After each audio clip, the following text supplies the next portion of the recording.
Now, Facebook's parent company Meta firing more than 11,000 employees in a bid to reduce costs following disappointing earnings as well as a drop in revenue. In this letter that you now see on your screens, Mark Zuckerberg saying today, I'm sharing some of the most difficult changes we've made in Meta's history. I've decided to reduce the size of our team by about 13% and let more than 11,000 of our talented employees go. That was the post from Meta's chief executive Mark Zuckerberg, who went on to say that we're taking additional steps to become a leaner, more efficient company by cutting discretionary spending and increasing our hiring freeze.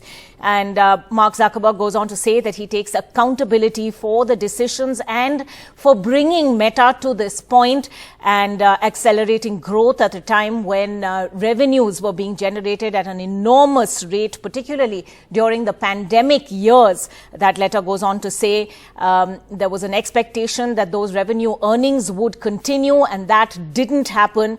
And decisions were taken on the basis of that understanding, which have now come back to clearly bite Meta. So huge shakeups now in Silicon Valley, and indeed its reverberations being felt globally, including here in India. Rubina joining us with the latest on that breaking story. Rubina, what are the significant points being made over here?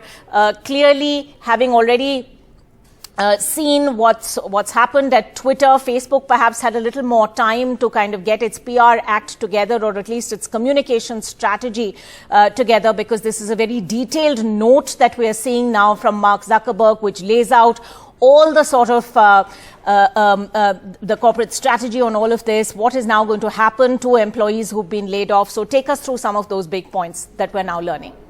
Yes, Ankita, as the reports were already going on that Meta was supposed to announce layoffs today, and they have.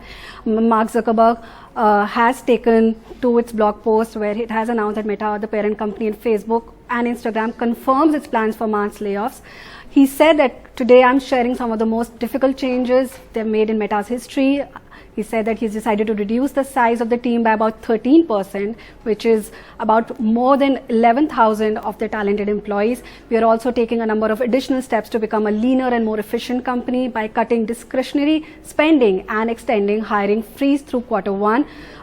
He also wrote that, I take responsibility, accountability for these decisions and for how we got here. I know this is tough for everyone, and I'm especially sorry to those impacted. He's also written in that blog post that everybody who will be impacted with this will get 16 weeks of severance plus additional benefits. There'll be health insurance that will be taken care of, and there are a number of points that he's mentioned for his employees. Now, as we know that Meta has been facing economic challenges as its share prices are down to 70% this year itself.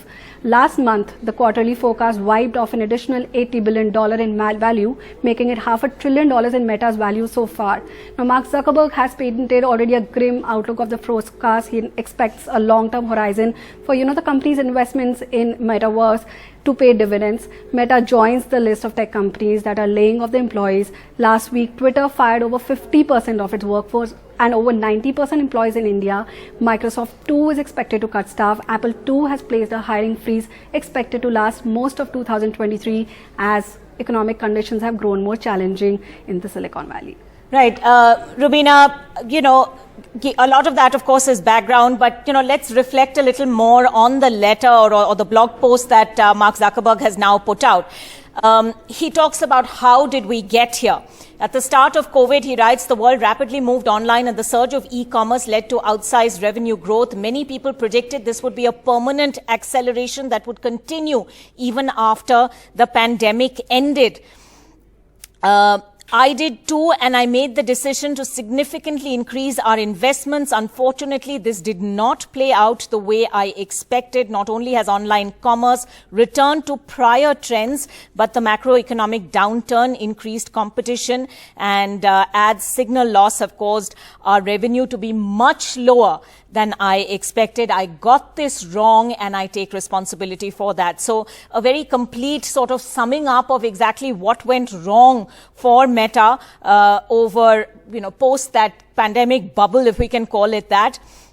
And then he goes on to talk about how in the new environment, we need to become more capital efficient. Having said all that, how is this really going to work? And then he goes on to list the details. So in terms of severance, for instance, employees, it seems, are going to get 4 months of base pay plus additional 2 weeks for every year of service. And there are other details mentioned over there, including career services and immigration support. Now, this, of course, is an important point, Rubina, because many of these employees that Meta has are from other parts of the world, including India, who have visas that are linked to their jobs in Silicon Valley. So this is going to have really sort of ramifications that are much larger than just, initial job loss. Absolutely, but he also points out that, he wants to scale back on budgets, he wants to reduce perks, and he wants to reduce the, real estate footprint. So he is taking a step back from how he must have expanded. Plus, yes, immigration is an important point. A lot of people from across the globe work at the Silicon Valley. They have transferred there to work with Facebook, Meta, and they'll be given time to come back and figure out the next steps. Right. And of course, that letter ends on this sober note of how he's going to be transparent on how Meta goes forward from here, how this streamlining is going to happen. But really, that's going to be cold comfort for those 11,000 people who are getting those emails and those communications as we speak, as the US wakes up to Wednesday morning, as it were. It was expected. There was a lot of talk about it. The fact that it could impact over 10% of the workforce was something you'd been already reporting on, Rubina.